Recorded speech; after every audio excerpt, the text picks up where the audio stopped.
моментот. Значи, храброст е да се соочи со моментот. Моментот е ваков. Грб, знаме, химна се државни символи, стожери на оно што значи држава.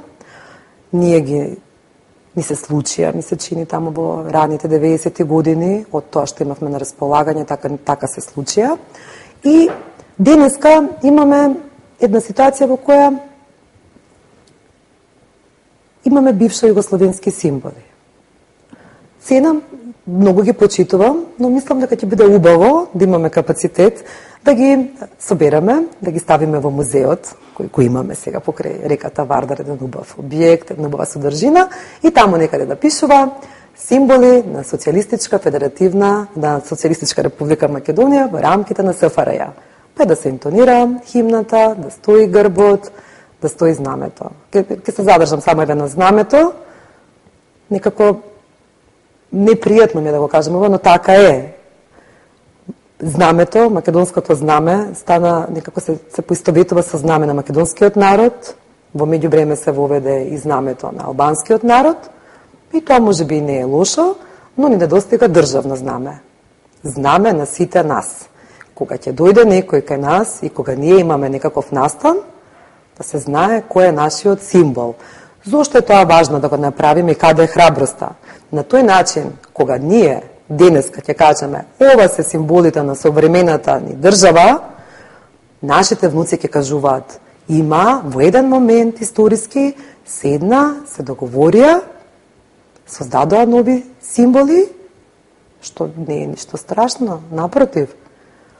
И сите горди да станеме под македонското знаме, да ја слушаме химната и грбот да не биде наш, заеднички.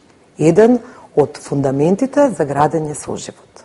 Сите да имаме почит кон и да символите државни представуваат заеднички именител на сите. Ова се наистина многу храбри ваши визии и јас се надев дека ќе привлечат многу луѓе што ја гледат Македонија како заедничко место за сите граѓани. Мене лично многу ми се допаѓаат ваши ставови. Кој е вашиот став кон еден друг исто така многу горчев проблем, дури многу по-комплициран и по-тежок и од рамковниот договор, тоа е проблемот со името со Грција? Одговорот е краток и јасен. Време е во Обединетите нации да имаме име. Там има еден формулар во кој под графата име за нашата држава стои празно, а доле во забелешка со звездичка пишува привремена референца бивша Југословенска република Македонија. Верувам дека ќе собираме сили да добиеме име. Кога слушам, сакам да ги подсетам граѓаните дека ние во Обединетите нации сме примени со забелешка, не со име, туку со привремена референца која имаме повеќе од 2 децении. Како би било тоа име што би го добиле таму? Дали на некој начин вие сепак мислите и сметате дека треба да се направи компромис со Грција? Мислам дека не е момент и е некоректно да коментирам. Имаме официјални преговарачи, имаме официјална влада, тоа е нивна работа и целам дека е некоректно да коментирам. Кога ќе дојде време, кога ќе ни се даде доверба, ние ќе ги кажеме нашите ставови што треба да се направи. Но во секој случај, во графата име, треба да има име. Како вие би го речеле тој проблем? Ако вие, да речеме, вие сега аудирате на добивање на поддршка на граѓаните и како партија, туку вие станете премиер, како вие би го речеле тој проблем? Нека да го ставиме тоа за понатаму, сепак. Добре. Но во секој случај, идентитет, јазик, да не заборавиме, не е тема, не се преговара за такви нешта, сепак зборуваме за името на државата. Кој беше став за ЕУ и НАТО? Дали сте вие приврзаник на тоа ние да станеме членка на тие организации или сметате дека ние може би требало да бидеме надвор од тие организации? Членка на НАТО, апсолутно да. Тоа значи да се биде дел од глобалниот сигурносен систем Тоа значи основа за развој на нашата држава, тоа значи стабилна држава, тоа значи јасна законска регулатива, тоа значи јасни странски инвестиции и основ за влегување во Европската Унија. Тоа сум го кажувала често, не познавам држава од овој наш регион која влегла во Европската Унија без да е претходно член на НАТО. Значи, ви сте се член и во НАТО и во ЕУ? Да, пред се да влеземе во НАТО. Брат, како вие го оценувате, да речем, оние системски проблеми на Македонија? Дали во Македонија според вас владе правото, да речем? Дали се почитува правото и законите? Јас ја спомнавте Европска Унија, ќе се радувам, вака кратко ќе одговорам, на денот кога точката независно судство ќе биде затворена, како една од основните точки за влегување во Европската Унија. Дали имате критики кон владата во однос на сегашните ситуации околу правото, судовите? Дали имаме ние партизирано судство?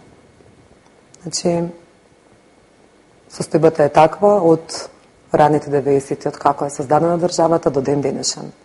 Не би обвинила никого конкретно, тоа е еден континуитет и тоа е нешто што кога нам ќе ни се даде шанса ќе го смениме, ние ќе го затвориме тоа поглавје сигурно. Бред, како оценувате уставот? Дали уставот е окей според вас или може би требало да се менува? Една точка да. Која е таа? Граѓанско општество, без набројување кој го сочинува тоа општество. Има именувани, има неименувани, граѓанскиот концепт. Има ли според вас демократија во Македонија? Дали вие како партија насетувате можеби проблематични моменти во македонската демократија од аспект на однос позиција-опозиција, па дали има слобода на говор, слобода на медиуми и така натаму? Демократијата во Македонија се разбира на чуден начин. За оне што е на власт има демократија, за оне што е во опозиција нема демократија и тоа е така постојано. Па не знам. Многу чудно се разбира демократија така и нас. Ете така, зависи во која позиција си.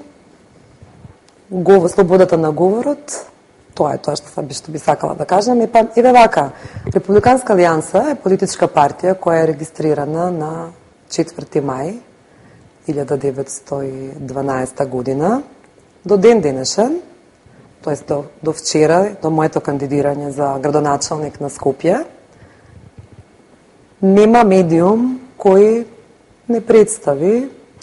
Која година реков се кандидира? 2012 година.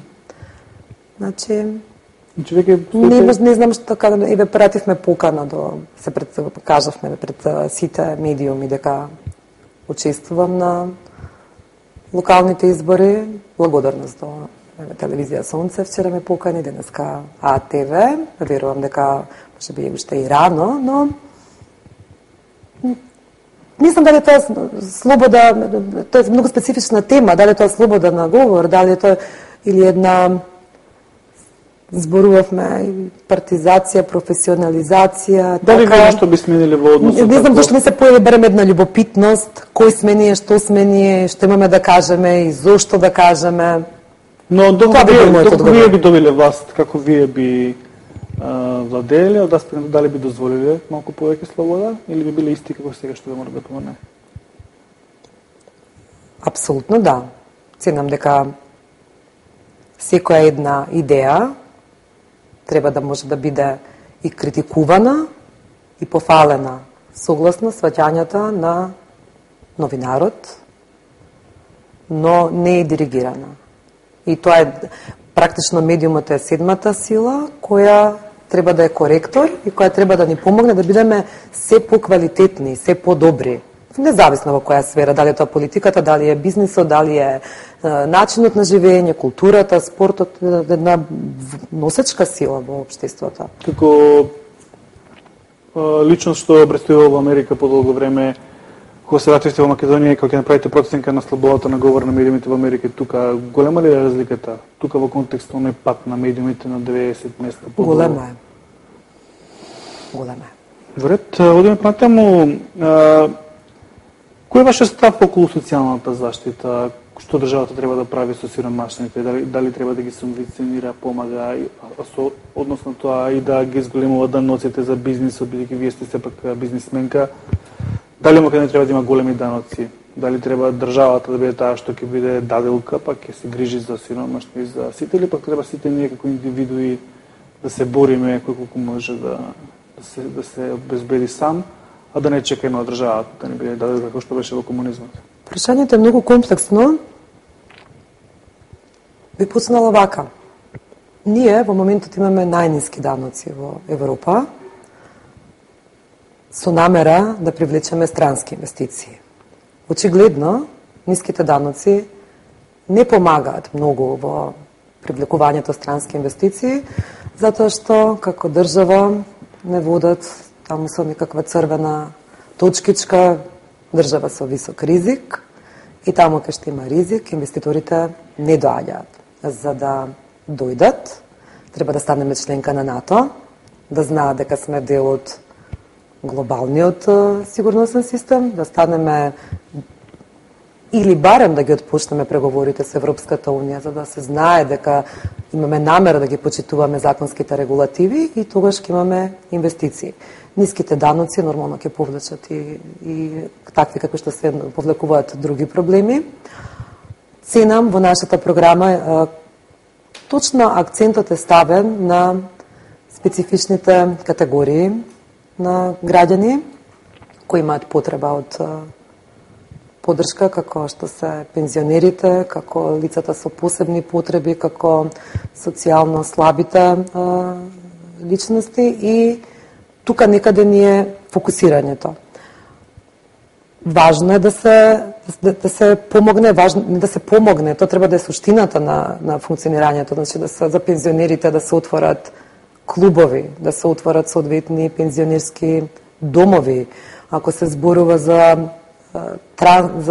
како слободен превоз во вторник и петок, нека да е секој ден, па да се движат тогаш кога имаат потреба.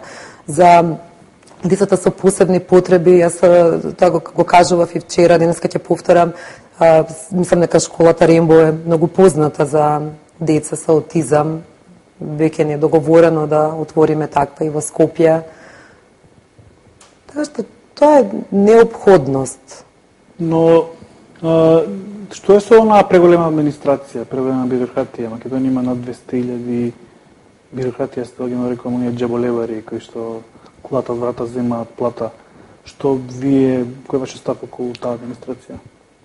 Јас вака ќе одговорам. Кога да се стопира веќе вработувањето? Кога ќе дојде нашето време, кога ќе имаме можност ние да ја управаме државата,